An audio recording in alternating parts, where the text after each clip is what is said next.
The lines etched deep upon my face, the hands now spotted and wrinkled by 87 years of living. They offer only a surface map. Beneath lies a territory of secrets, joys, and profound sorrows carried for decades, woven so tightly into my being, they feel like internal organs. Sometimes the choice is made not from malice, but from a desperate, protective love, inflict the deepest, most enduring wounds. This is my story, the one I held in silence for far too long. My name is Martha Jean Thompson. Before I delve into the shadowed corners of my past, might I ask you to share your location in the comments? Knowing where these words find purchase in the world offers a connection I deeply value. Please, if you haven't already, subscribe to this channel and offer this video a thumbs up. Your engagement helps stories like mine reach others who might be navigating their own dark passages. It means more than you can know. I entered this world in 1938, in a place called Sun City, Arizona, a small, dusty town you've likely never encountered on any significant map. Life then, particularly for young women from good families like mine, adhered to rigid, unspoken rules. We were expected to cultivate quietude, aspire primarily to marriage and motherhood, and carefully circumscribe our dreams within acceptable, modest boundaries. My father owned the local drugstore, a central hub in our small community. My mother maintained our home meticulously and supplemented our income by giving piano lessons to the daughters of other respectable families. Respectability, that was the cornerstone, the constant refrain of my upbringing. Martha Jean, conduct yourself with respect. Martha Jean, modulate your voice respectfully. Martha Jean, ensure your attire reflects proper respect. I was a naive 15 when Richard Miller first walked into the drugstore, and consequently into my life, in the spring of 1953. He was 22, striking in his crisp army uniform, recently returned from service in Korea. His eyes, a piercing, unforgettable shade of blue, seemed to possess an unnerving ability to see directly into you, while his easy, charming smile could disarm even the most cautious heart in Sun City. He established a routine, appearing every Thursday afternoon for a thick chocolate malt, always leaving an overly generous tip on the counter, accompanied by a familiar, flirtatious wink as he departed. My parents initially expressed reservations. His age, his worldly experience contrasted sharply with my sheltered innocence. But Richard possessed an innate talent for ingratiation. He presented my father with expensive cigars, insisted on carrying my mother's heavy grocery bags, showered them both with compliments and deferential attention. Such a true gentleman, my mother would frequently sigh approvingly. One rarely encounters young men with such fine manners these days. By the time I celebrated my 17th birthday, my parents had formally granted their blessing for us to court properly. We were married in June of 1956, shortly after my high school graduation. I can still vividly recall the details of that day, the feel of the delicate lace collar on my white wedding dress, the nervous tremor in my hands as I clutched the bouquet of white roses and lilies, the church filled to overflowing with familiar faces from our small town. Richard, having secured a respectable position at the local bank, was widely regarded as an excellent catch. "You're a fortunate young woman, Martha," became the common refrain. And I, swept up in the romance, the societal approval, wholeheartedly believed it too. The initial year of our marriage unfolded like a page torn from the idealized magazines I devoured. Seemingly perfect. Richard purchased a small, charming bungalow situated on the town's outskirts, complete with a welcoming front porch swing, where I'd often sit during the warm evenings, watching the desert sunset paint the sky in breathtaking hues of fiery orange and soft lavender. We spoke excitedly about the future, planned the family we hoped to raise, envisioned a long, contented life lived within the familiar embrace of our community. Richard frequently arrived home bearing small bouquets of wildflowers, gathered spontaneously during his walk from the bank. Weekends often involved drives out to the nearby lake for idyllic picnics beneath the shade of cottonwood trees. It felt like a dream realized. Then reality intruded, abruptly and violently. 2 weeks after joyfully informing Richard I was pregnant with our first child, I inadvertently burned his breakfast. The eggs were cooked too hard, the toast excessively dark. One moment, I was offering apologies, flustered by my minor culinary failure. The next instant, I found myself sprawled on the kitchen floor, my cheeks stinging sharply, ears ringing from the force of his unexpected blow. Richard immediately fell to his knees beside me, his face contorted not with anger, but with what appeared to be profound remorse, tears streaming down his cheeks as he begged for my forgiveness. I don't know what came over me, Martha," he sobbed, clutching my hand desperately. "It will never, ever happen again. I swear to you on my very life." I chose to believe him. I needed to believe him. A baby was on the way.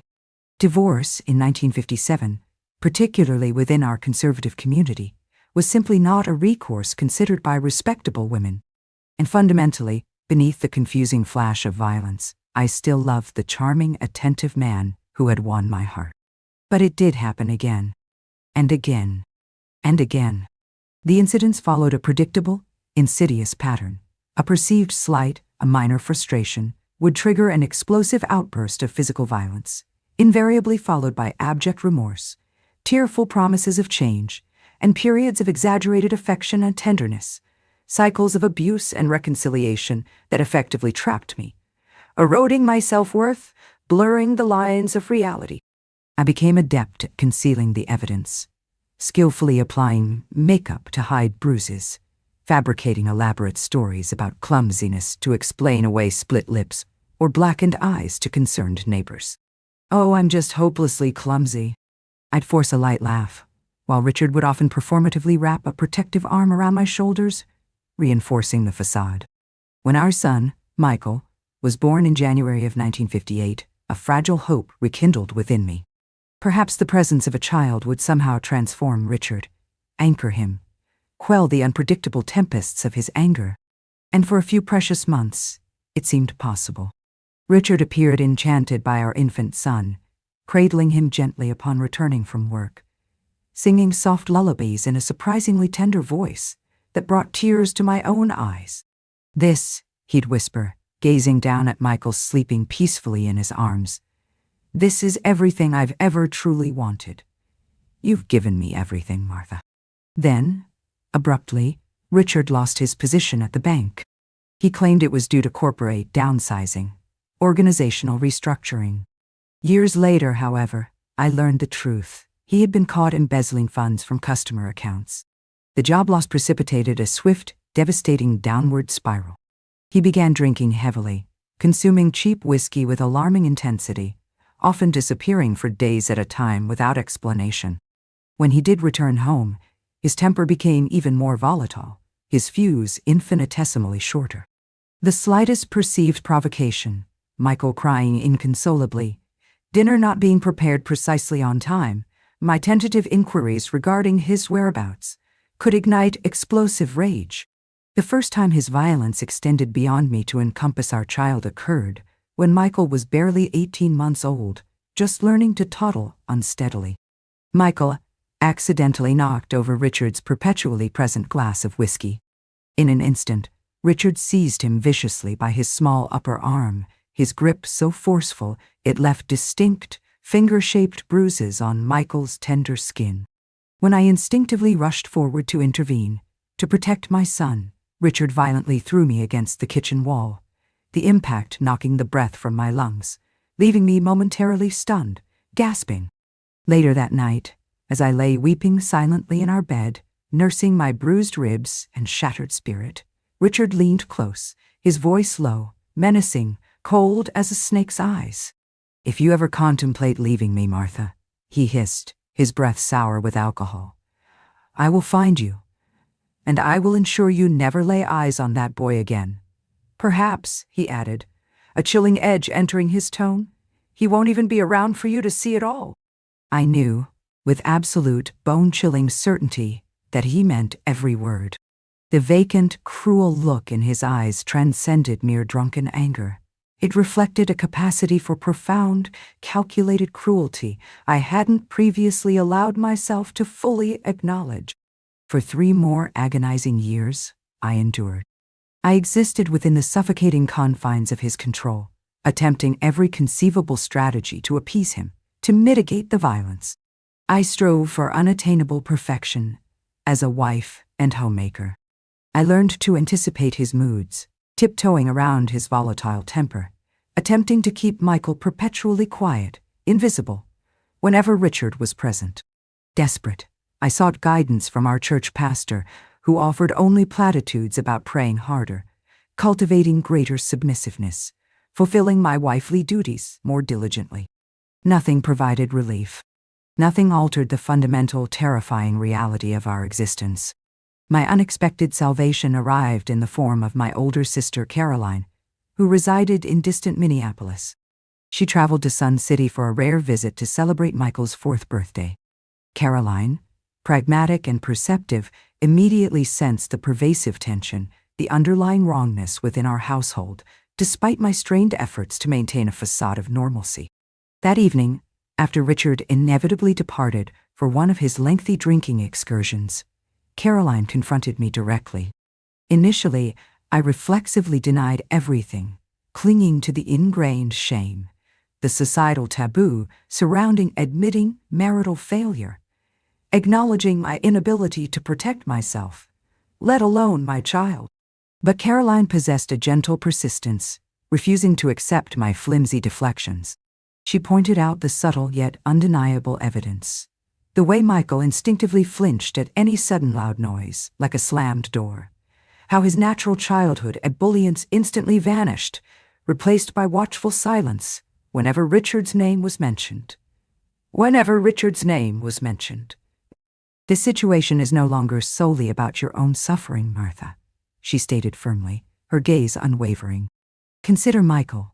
What sort of man will he inevitably become if this constant fear, this normalized violence, constitutes the entirety of his observed reality? Later that night, long after Caroline had retired to the guest room, I sat quietly beside Michael's small bed, observing the peaceful innocence of his sleeping form. His dark lashes rested softly against his round cheeks, his small chest rising and falling with rhythmic regularity. A faint, fading bruise remained visible on his forearm, a stark reminder of Richard's volatile grip from 3 days prior. In that profoundly quiet, contemplative moment, staring down at my vulnerable child, a fierce, protective resolve finally crystallized within me. I knew with absolute certainty what I was ethically, maternally compelled to do, regardless of the personal cost. The following morning, while Richard remained absent, presumably continuing his construction job, I confided my desperate plan to Caroline. Her initial reaction was one of disbelief, shock. "You intend to do what?" she exclaimed, her half-raised coffee cup frozen mid-air. "I am sending Michael back with you to Minneapolis," I reiterated firmly, my voice surprisingly steady, despite the internal tremor. "I will inform Richard he is merely visiting you for an extended period, perhaps a few weeks. During that time, I will somehow devise a means to escape safely myself." "Martha, this is utterly insane," Caroline protested vehemently. "You must come with us now. Both of you. We can figure out the logistics later." I shook my head resolutely, understanding the perilous flaws in her well-intentioned suggestion. "You don't fully grasp the situation, Caroline. If both of us vanish simultaneously, he will relentlessly pursue us. He possesses connections, friends within the local police department.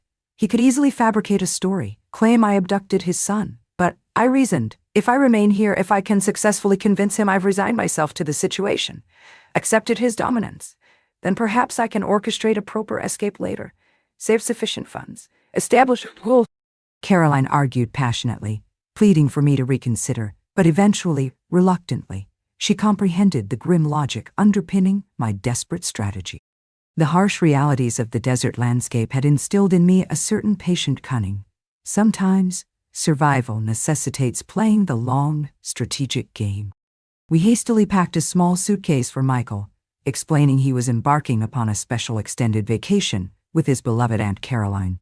I carefully tucked his favorite worn teddy bear atop his folded clothes, along with the single photograph of myself I possessed. The act of hugging him goodbye, forcing a cheerful smile while my own heart fractured within my chest, proved the most agonizing moment of my life thus far. "When will you come join us, Mommy?" he inquired innocently, his small arms wrapped tightly around my neck, his warm breath against my skin. "Soon, my sweetheart," I promised, the lie tasting like acid. "Mommy just needs to complete some important work here first, but I will come for you. Regardless of what happens, I will eventually come for you." That evening, upon Richard's return, I delivered the rehearsed explanation regarding Caroline's unexpected departure with Michael. As anticipated, he erupted into a terrifying rage, overturning furniture, his face contorted, threatening unimaginable violence. But crucially, this time, I didn't engage, didn't fight back. I remained passive, absorbing his verbal assault, simply repeating calmly that Michael would return in 2 weeks, that Caroline merely desired some quality time with her only nephew. Eventually, his fury subsided into sullen suspicion. 2 weeks, he snarled, jabbing a threatening finger towards my face. Not a single day longer, Martha. Understand? What Richard remained blissfully unaware of was that Caroline and Michael were already safely aboard a Greyhound bus, steadily heading north towards Minneapolis, and that I held absolutely no intention, ever, of permitting my precious son to return to the living hell our home had become. The subsequent 15 years constituted the most arduous, soul-crushing period of my existence. 2 weeks stretched into 3. Richard's initial simmering rage escalated into full-blown, uncontrollable fury when Michael failed to reappear as promised. The ensuing beating landed me in the local hospital emergency room, suffering from 3 fractured ribs and a severely bruised cheekbone.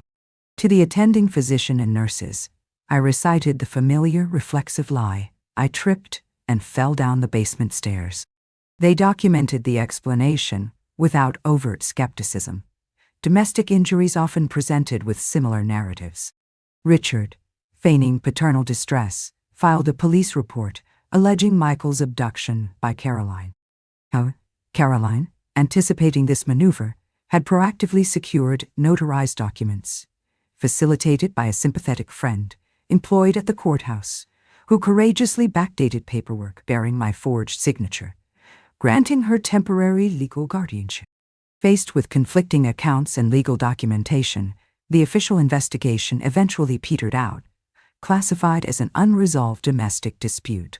And I remained trapped, enduring Richard's escalating verbal abuse, his controlling behaviors, the intermittent physical violence. My lifeline became the clandestine correspondence facilitated by Mrs. Abernathy, Caroline's kind, elderly neighbor in Minneapolis. Approximately once a month, a nondescript envelope, disguised as a newsletter from a fictional quilting circle, would arrive. Richard, deeming it irrelevant junk mail, would toss it onto the kitchen table amidst the bills and advertisements, never suspecting its true contents. Inside, nestled within innocuous-seeming text, would be updates about Michael. Michael lost his first baby tooth. Michael proudly started kindergarten. Michael joined the Cub Scouts, earned his first badge. Each reported milestone represented a simultaneous source of profound joy and unbearable anguish. Joy that he lived, grew, experienced normalcy. Anguish that I remained physically absent, missing every precious moment. "He inquires about you frequently," Mrs. Abernathy penned carefully in 1962. "Caroline explains you are unwell, unable to travel currently, but emphasizes your deep love for him. He keeps your photograph beside his bed." These precious letters became my most treasured possessions. I would read them repeatedly, memorizing every detail, then meticulously burn them in the kitchen sink while Richard was away at one of his sporadic construction jobs, flushing the ashes down the drain, ensuring no tangible evidence remained. Yet, the words themselves stayed with me, imprinted upon my heart, revisited mentally during the darkest, most despairing moments. Years bled into one another, marked by the monotonous rhythm of waiting tables at Rosie's Diner, diligently saving dollar by painstaking dollar, enduring Richard's unpredictable moods and escalating alcoholism. By 1973, I had amassed nearly $3,000, secreted away beneath the loose floorboard in our bedroom closet, a tangible symbol of 15 years of deferred hope, a potential escape fund, painstakingly accumulated 1/4 tip at a time. I was 45 years old, my hair streaked with premature gray, my face prematurely lined, yet that hidden cache of money represented possibility, freedom. My plan remained constant. Once Michael reached adulthood, safely established, independent, then I would finally leave. Richard's power to harm him would be diminished. I envisioned relocating far away, perhaps to the lush, green Pacific Northwest, a landscape diametrically opposed to the harsh Arizona desert, a place where rain might finally wash away the accumulated dust and painful memory. My 46th birthday passed unmarked in February 1974. Richard, unsurprisingly, forgot. Rosie, my gruff but kind-hearted boss at the diner, presented me with a small cupcake adorned with a single candle at the conclusion of my shift. "Make a wish, honey," she urged gruffly. Closing my eyes, I silently articulated the same fervent wish I'd held for 15 long years. Let me hold my son again. Just once more.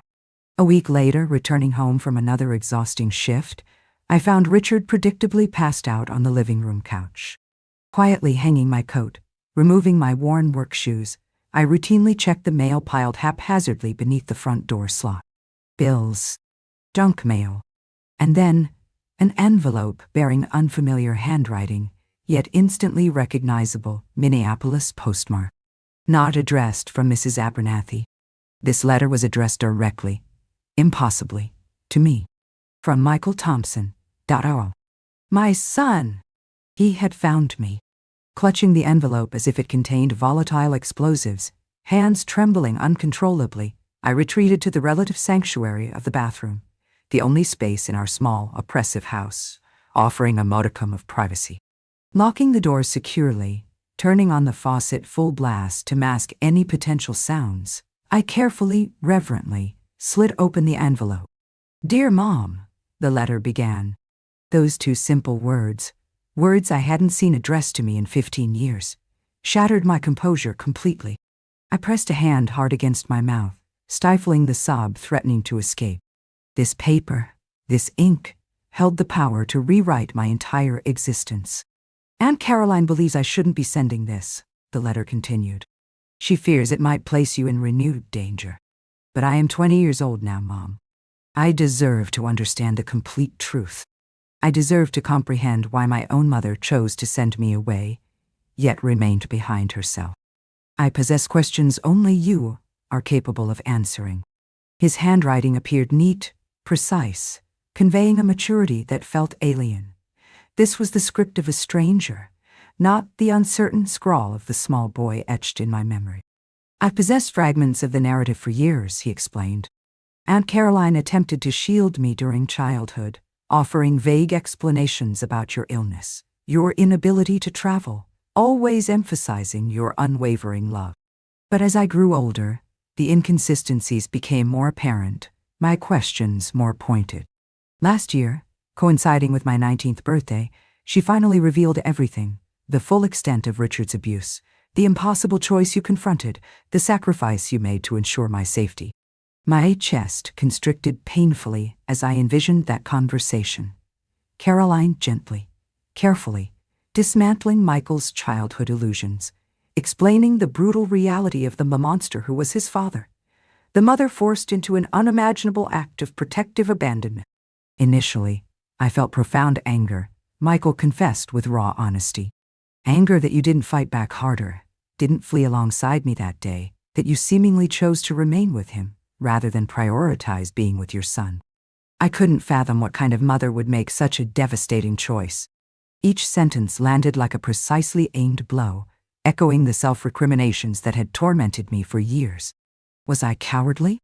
Should I have risked everything for a shared escape? But then, the letter continued. Aunt Caroline revealed the letters. All of them. Every single one you painstakingly penned over the years, entrusted to Mrs. Abernathy for clandestine delivery. Caroline had preserved every single page. She even showed me how you meticulously numbered each letter, ensuring they could be read chronologically, just in case any went astray during their secret journey. There were 172 letters in total, Mom. 172. Tangible pieces of your heart, dispatched across thousands of miles to a son forbidden to reply. I gasped, pressing my hand tighter against my mouth, muffling the sob that escaped. Caroline, she had saved them all. I had assumed she read them aloud to young Michael, then discarded them to eliminate risk. The knowledge that this fragile paper trail of my enduring love, my unwavering connection, still existed felt overwhelming. I read every single letter over one intense weekend, Michael wrote. Through your words, I learned about your life, the exhausting double shifts worked solely to accumulate your escape fund, the secret ways you marked my birthdays each year, your diligent tracking of every childhood milestone, achieved in absentia.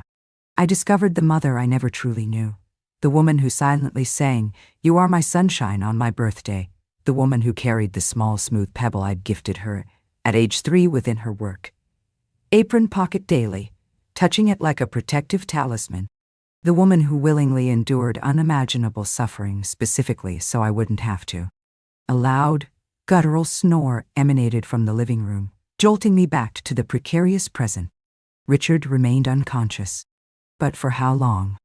I forced myself to continue reading, needing to absorb every precious word before circumstance demanded I destroy this tangible link to my son.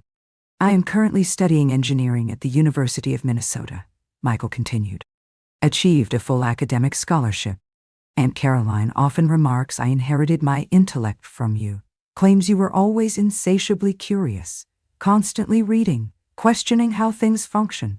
She says I possess your eyes, your determination, your stubborn streak. He paused, the handwriting seeming to shift slightly. But I wouldn't personally know any of that, would I? My only reference remains the single photograph of you, tucked inside my teddy bear, the day I departed. It's faded significantly now, creased and worn thin from countless times being held.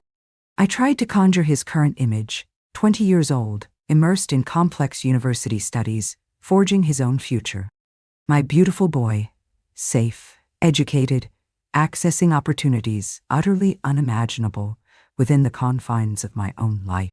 Mom, I have waited long enough, the letter intensified.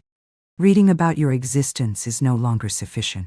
I desire to be an active participant in your life, and more importantly, I desperately want you to become a part of mine. My heart hammered violently against my ribs. What was he implying? Therefore, this isn't merely a letter, Mom. Consider it a rescue mission. The subsequent paragraph detailed an audacious, meticulously conceived escape plan. Specific dates, precise times, designated locations. Michael and Caroline had evidently been collaborating for months. They had secured a small apartment rental in Seattle, Washington, near where Caroline's own sister resided. They had arranged a potential job interview for me at a bookstore owned by a trusted family friend. They had even consulted with an attorney regarding legal protective measures should Richard attempt pursuit. We will arrive in Phoenix on April 17th, he wrote with clear instructions. 2 rooms booked under Caroline's name at the Holiday Inn, situated on Central Avenue. I will remain at the hotel while Aunt Caroline retrieves you. Your only task is to be prepared. Pack minimally, only what fits within a single carry-on bag. Depart while he is either at work or asleep. Take a bus to the Phoenix terminal. We have enclosed the necessary fare. Upon arrival, immediately call this number. Paper-clipped securely to the final page were $30 in cash and a standard business card, a specific phone number hastily scribbled on its reverse side. If circumstances prevent your departure on April 17th, we will wait, the letter assured. 1 day, 1 week, even 1 month, however long proves necessary.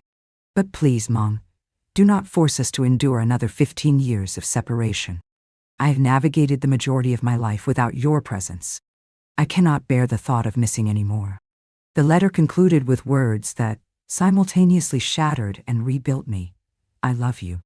I forgive you. Come home to me. Your son, Michael. I carefully refolded the precious letter, hands trembling, pressing it against my heart as if to absorb its warmth, its promise.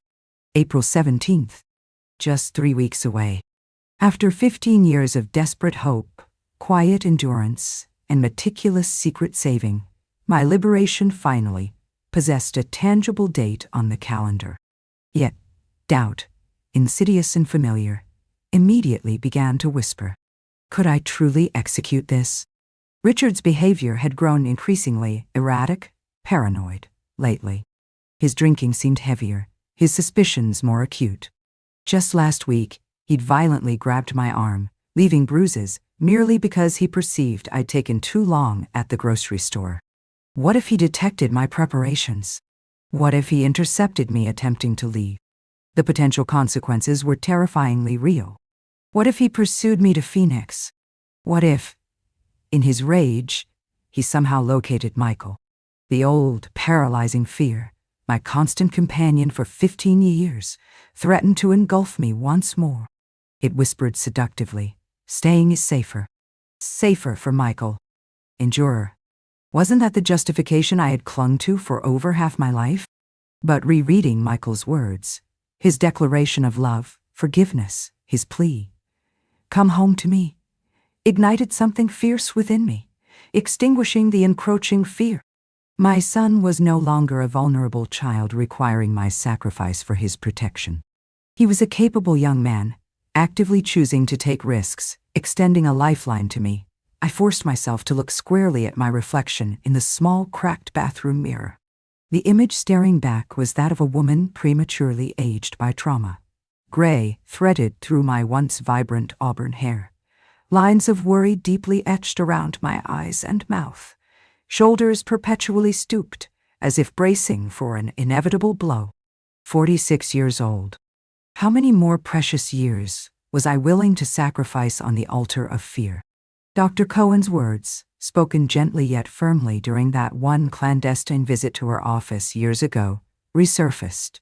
The most dangerous time for any woman in your situation is the moment she decides to leave.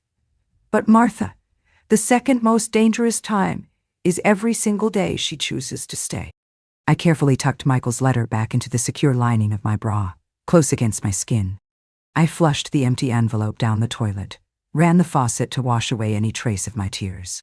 When I finally emerged from the bathroom, Richard remained deeply unconscious on the couch, snoring loudly, oblivious. I went to our bedroom, lay down stiffly on my side of the shared bed, and stared sightlessly at the familiar water stain spreading across the ceiling. April 17th.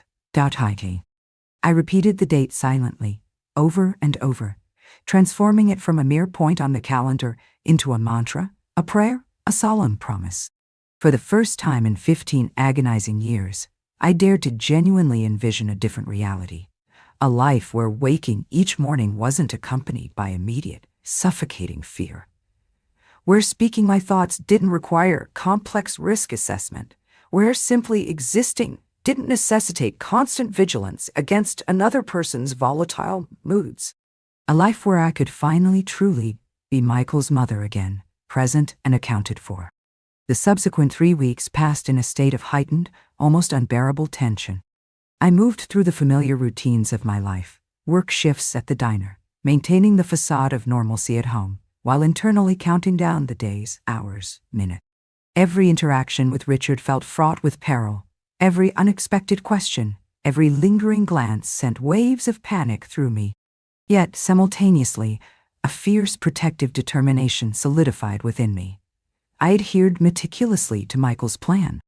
I worked additional shifts at Rosie's, plausible excuses offered, diligently adding every extra dollar to my escape fund, hidden beneath the floorboard.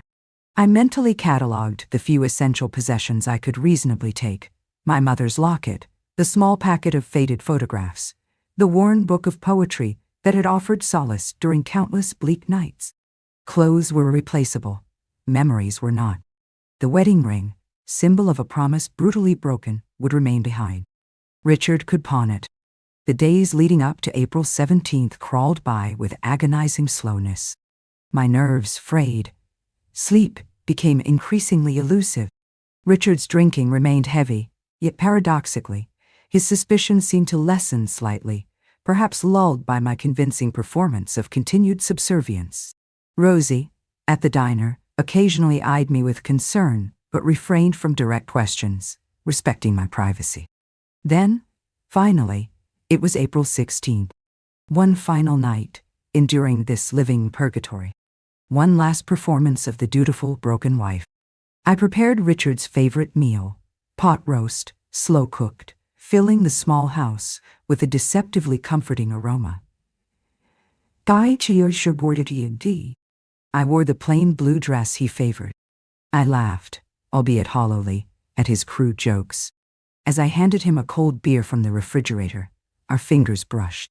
He looked up, a fleeting flicker of something unreadable, perhaps a ghost of the charming young man he once was, crossing his features before vanishing, replaced by the familiar hard-eyed suspicion. "What's got into you tonight? Smiling like a fool," he demanded gruffly. I schooled my expression instantly.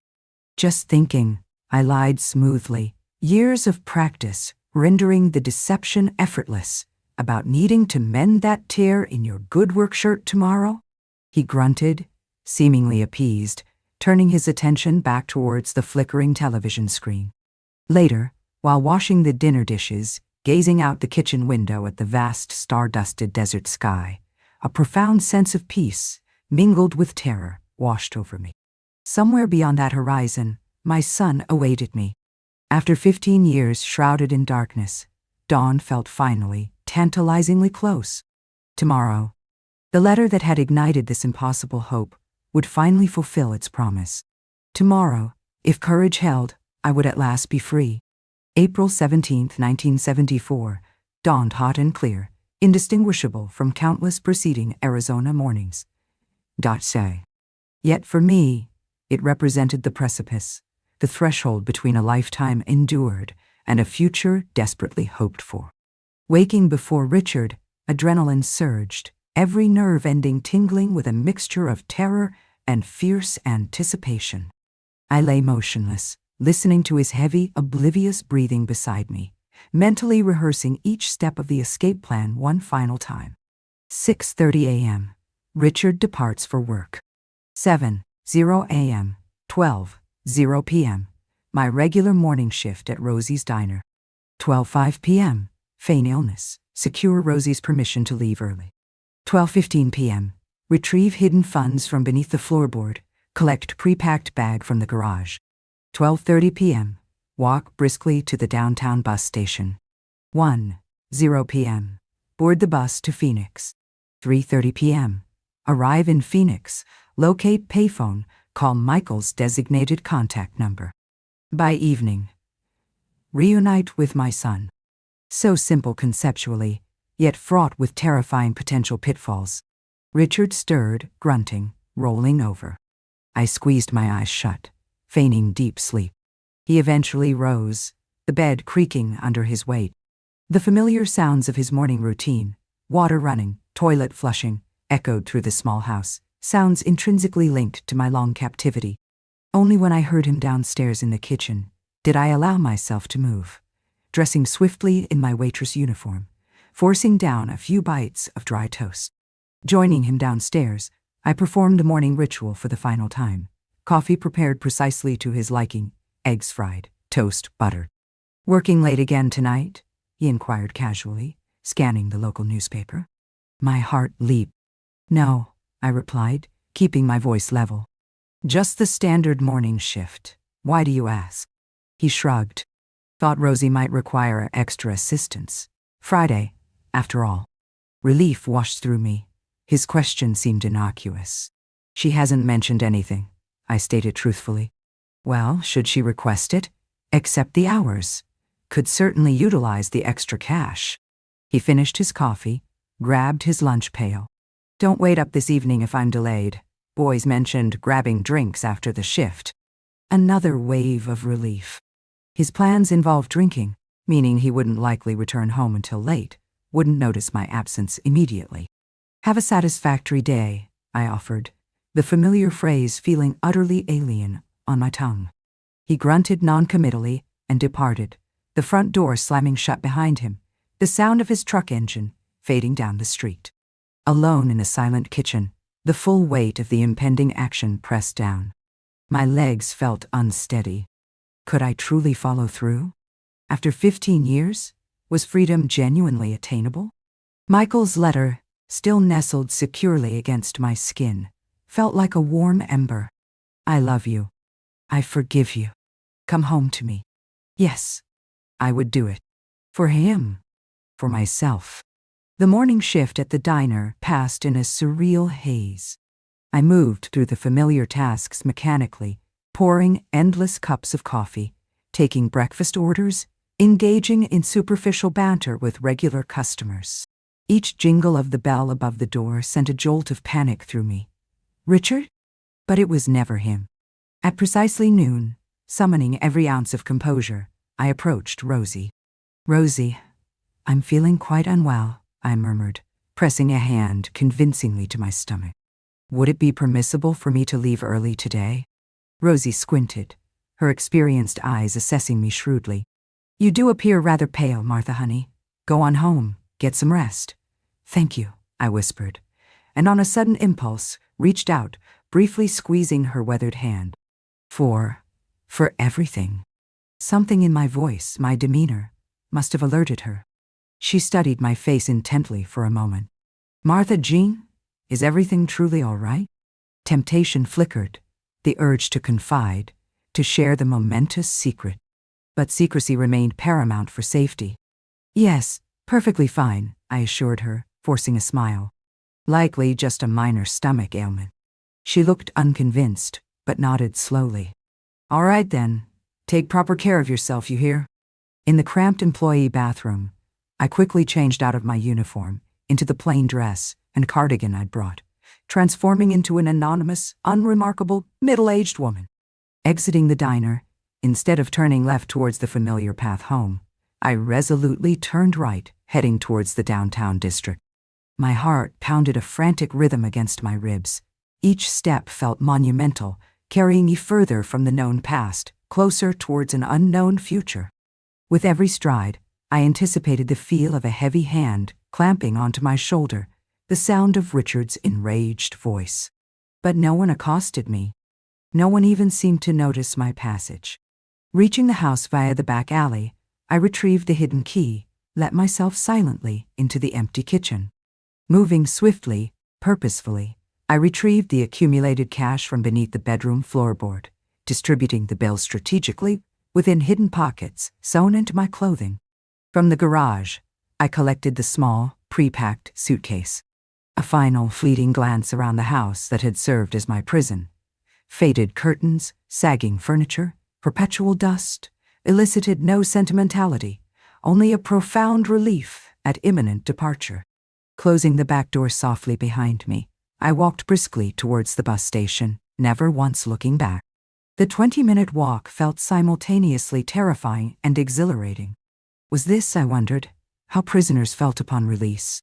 This disorienting blend of disbelief, trepidation, and fragile, burgeoning hope? At the station, I purchased my one-way ticket to Phoenix, my voice remarkably steady considering the internal tumult. The board ticket clerk barely registered my existence. Just another anonymous woman, embarking upon a journey. The bus was sparsely populated. Selecting a seat near the middle, stowing my small bag overhead, I finally allowed myself a deep, shuddering exhale as the engine rumbled to life, pulling away from the curb, leaving Sun City behind. The familiar, harsh beauty of the Arizona desert unfolded outside the window, towering saguaro cacti, standing like stoic sentinels, dramatic red rock formations sculpted by millennia of wind and sun, the vast, indifferent expanse of the cerulean sky stretching towards infinity. For 15 years, this landscape had represented the backdrop to my captivity. Now, viewed through the lens of imminent freedom, it felt almost beautiful. 2 hours later, the bus rolled into the bustling Phoenix terminal. Stepping onto the platform, a wave of anxiety washed over me anew. What if Michael isn't here? What if the plan failed? What if this was all a cruel mirage? Hands trembling, I located a bank of payphones, fumbled with coins, and dialed the number scribbled on the business card Michael had enclosed. It rang once, twice, 3 times. Panic constricted my throat. Then, a familiar, beloved voice answered. Hello, Caroline? My voice cracked, barely audible. A sharp gasp on the other end. Martha. Oh, Martha, is it truly you? Yes, I whispered, tears finally breaking free. I'm here. I made it. I'm in Phoenix. Her voice instantly shifted, becoming brisk, reassuringly efficient. Remain exactly where you are. I will be there in 15 minutes. Driving the blue Ford Mustang. The line disconnected. I stood clutching the receiver, knees weak with a dizzying mixture of relief and residual terror. 15 minutes. After 15 long years, just 15 more minutes separated me from my son. I found a bench just outside the terminal entrance, clutching my suitcase tightly on my lap, scanning every approaching vehicle with desperate intensity. Minutes later, a sleek blue Mustang convertible pulled smoothly up to the curb. A woman emerged from the driver's side, taller than I remembered, her auburn hair now generously streaked with silver, yet instantly recognizable. Caroline, Diana, my sister. Our eyes met across the short distance, and for a moment, time seemed suspended. Then she rushed towards me, and I rose unsteadily, and we were clinging to each other, sobbing openly, heedless of the surrounding bustle. You came, she kept repeating, her voice thick with emotion. You actually finally came. Is he here? I managed to ask, pulling back slightly, searching her tear-streaked face anxiously. Is Michael truly here? She nodded, wiping furiously at her own tears. He's at the hotel, waiting. He desperately wanted to accompany me, but we decided it would be safer, less conspicuous if I came alone. She gently guided me towards the car, stowed my small suitcase in the trunk, and navigated the Phoenix traffic with a confident ease I'd forgotten women could possess. As we drove, she glanced at me periodically, as if needing constant reassurance that I was genuinely, physically present beside her. He's so incredibly nervous, she confided with a small, fond laugh. Been pacing the hotel room incessantly all day. I suggested he take a swim, try to relax, but he refused to leave, terrified he might miss your call. I remained speechless, my throat tight with overwhelming emotion. He's truly remarkable, Martha, Caroline continued softly, perhaps sensing my need to hear about the son I barely knew. Brilliant, compassionate, though stubborn as a mule, undoubtedly inherited that trait from you. She smiled. He's poised to graduate top of his engineering class next year. Prestigious firms are already actively recruiting him. Pride, fierce and profound, swelled within my chest. My son, my beautiful, intelligent boy, who had not only survived but thrived despite my absence. Does he? I swallowed hard against the lump forming in my throat. Does he harbor resentment towards me? For staying away for so prolonged a period? Caroline's hands tightened momentarily on the steering wheel. He experienced anger, certainly, she admitted honestly. Especially during his teenage years, when understanding the complexities proved difficult. But not anymore, Martha. Now, her voice softened. He simply wants his mother back. The imposing Holiday Inn appeared ahead, its familiar neon sign glowing welcomingly. Caroline pulled smoothly into a parking spot, switched off the engine. She reached across the console, squeezing my hand reassuringly. Room 215, she stated softly. He's waiting for you. My legs felt like leaden weights as I exited the car, walked through the cool, air-conditioned lobby, rode the elevator silently up to the second floor, proceeded down the long, carpeted hallway. Room 215. I stood frozen before the closed door, suddenly paralyzed, unable to raise my hand to knock. What if the reality of me, this worn, middle-aged woman bearing the visible scars of trauma, disappoints him? What if I fail to measure up to the idealized image he might have constructed over 15 years? Before doubt could fully consume me, before I could succumb to the urge to retreat, the door swung inward, and there he stood, taller than I could have possibly imagined, broad-shouldered, possessing Richard's strong jawline, yet my eyes, my mother's unruly curly hair.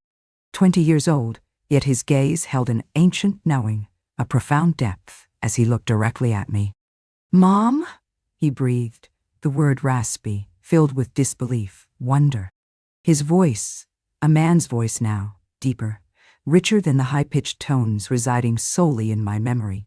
"Michael," I whispered back, the name a prayer on my lips.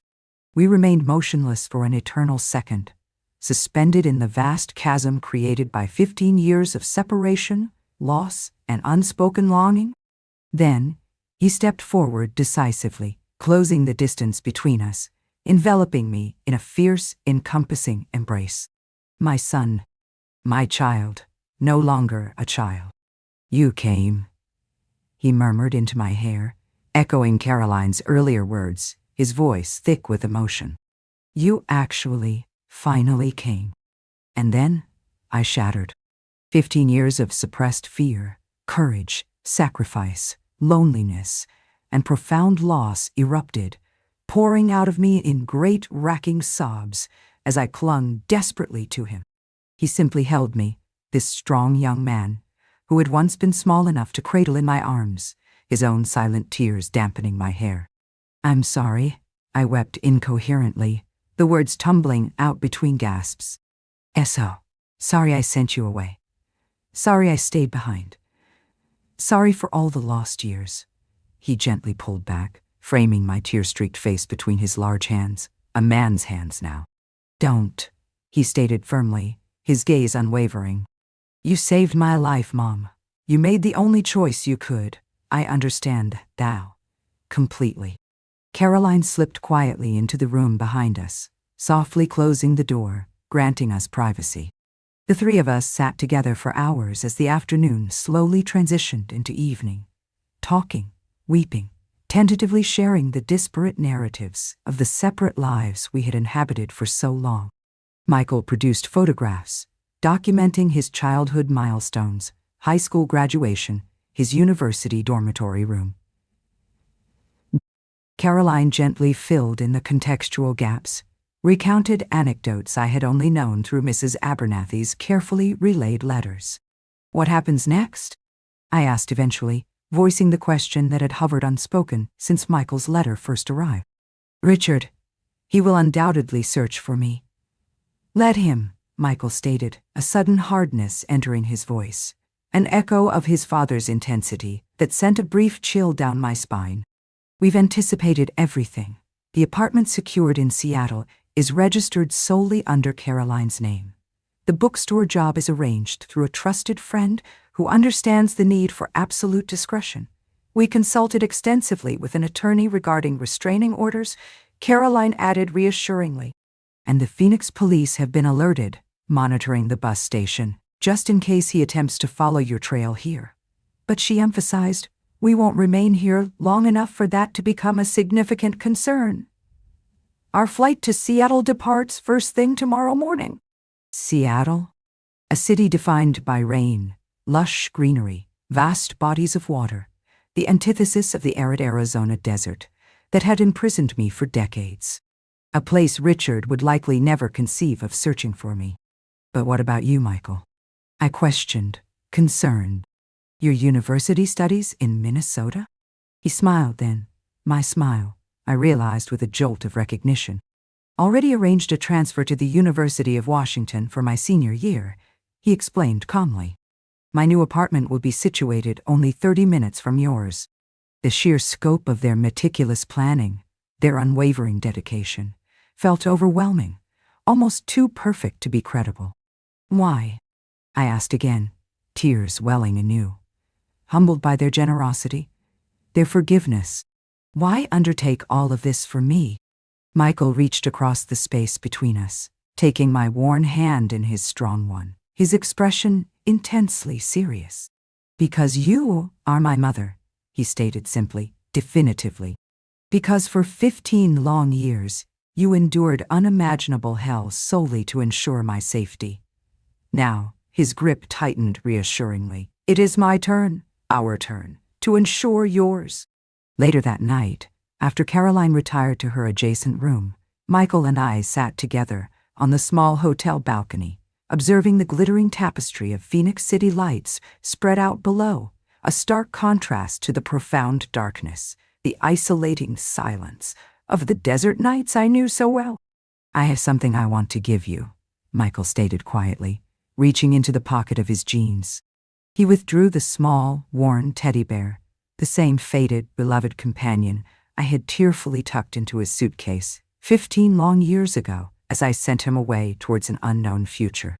You kept him, I whispered, accepting the offered bear with reverent hands, its familiar texture achingly poignant. Of course, I kept him, Michael replied softly. He came from you. He hesitated for a moment, then added gently, there's something concealed inside. Turning the bear over, I noticed the seam along its back appeared slightly irregular, carefully resewn. Gingerly, I worked the stitches loose, reached inside the soft stuffing, and extracted a small folded piece of brittle paper. It was the photograph, the only one I had possessed to give him, a faded snapshot of myself, younger, smiling uncertainly at the camera, holding baby Michael tightly in my arms. I looked at it every single night before falling asleep, Michael confessed quietly. I was terrified I might eventually forget your face entirely. Speechless, overwhelmed, tears blurring my vision, I carefully refolded the precious creased photograph, attempting to tuck it back safely within the bear's small opening, my trembling fingers fumbling with the task. You don't need to put it back now, Mom, Michael stated gently, covering my hands with his own. You're here now, the real, tangible you. That night, nestled safely within the anonymous hotel room, knowing my son slept soundly in the adjacent bed, knowing tomorrow heralded the beginning of a new life, far beyond Richard's destructive reach, I experienced the most profound, restorative sleep I had known in 15 years. For the first time since I was a hopeful young girl, I allowed myself the luxury of dreaming, not of escape, but of a future. Morning arrived, bright with possibility. Checking out of the hotel, traveling to the airport, boarding the plane bound for Seattle. Each step felt simultaneously surreal and irrevocably real. Throughout the process, I kept subconsciously bracing for disaster, anticipating Richard's sudden appearance, imagining police intervention, expecting this fragile dream of freedom to inevitably shatter. But no obstacles materialized. The plane ascended smoothly, leaving the vast arid landscape of my long imprisonment shrinking below, eventually dissolving into a distant patchwork of desert brown and oxidized red. Look, Mom, Michael pointed excitedly out the window as we flew northward. Rain ahead. Hearing past him, I observed dark, heavy clouds gathering in the distance, the distinct shimmer of falling rain visible beneath them. Rain.com. A phenomenon I had almost entirely forgotten during my decades spent enduring the relentless Arizona sun. Rain, signifying cleansing, renewal, the potential for new growth. Rain, washing away the accumulated desert dust, baptizing me into this new unwritten chapter. As our plane began its descent through those moisture-laden clouds towards Seattle, towards my unknown future, I reflected upon the power contained within Michael's letter. How mere words inked onto paper finally galvanized the courage required to leave, to reclaim my fractured self, to finally truly become a mother again after 15 long years of aching, empty arms. I reached across the narrow aisle, taking Michael's hand in mine, marveling at its size, its strength, acknowledging the profound reversal of our roles. He, now the protector, I, the one requiring protection, guidance. Yet within that unexpected reversal, I found not discomfort, but a strange, poignant rightness. I had safeguarded him during his most vulnerable years. Now, he would help shield me while I learned, tentatively, how to inhabit strength once more. Welcome home, Mom, he stated softly as the plane's wheels touched down firmly onto the rain-slick Seattle runway. Home soon. Not merely a physical location, but embodied within this remarkable young man seated beside me. My son, the child I had relinquished to ensure his survival, the man who had ultimately returned to rescue me. At 46, an age when most women possess established lives, settled routines, I found myself embarking upon an entirely new existence, rebuilding a relationship with an adult child who felt both intimately familiar and entirely unknown. Learning, day by day, how to navigate the world without the constant, paralyzing presence of fear. But then, most women hadn't confronted the impossible choice I had faced all those years ago. The devastating decision between remaining with my child and ensuring his fundamental safety. Most women hadn't silently endured the profound consequences of that choice for 15 long, isolating years. Stepping out of the airport terminal into the gentle, cleansing Seattle rain, I instinctively turned my face upwards, allowing the cool droplets to mingle with the tears of release streaming down my cheeks. Water to wash away the desert dust. Water to cleanse the accumulated pain of the past. Water to baptize me into this new, uncertain, yet hopeful life. Michael gently placed his arm around my shoulders, partially shielding me from the drizzle with his jacket. "Are you ready, Mom?" he inquired softly, his voice filled with understanding. I looked up at my son, my beautiful, resilient, grown son, who had never ceased loving me, never stopped searching for me, never relinquished hope for me, even when I had nearly succumbed to despair myself. "Yes," I affirmed, my voice emerging stronger now, clearer, imbued with newfound resolve. "Yes, Michael, I am finally ready." And together, side by side, we stepped forward into the future. A future forged by unwavering love, earned through quiet courage, and blessed, finally, by the prospect of genuine forgiveness. Together, at long last, we walked towards home.